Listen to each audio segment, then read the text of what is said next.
pogovor enkrat z Baka Prasetom o teh številkah in jaz pač realno sem bila na tistem snemanju filma, sem bila pač jaz najmanjša.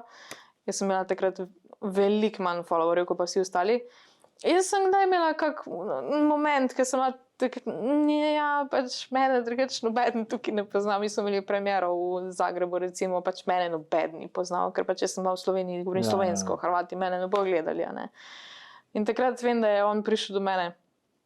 In se prav tako sedel zraven mene pa je rekel, pa sej, tudi ti boš enkrat imela 2 milijona sledilcev, ker je takrat je on dobil 2 milijona.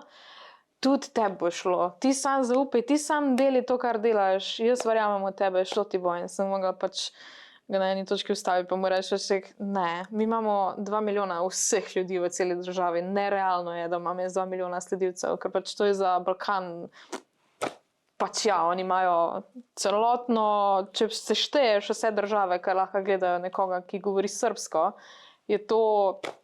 22 milijonov. Ja.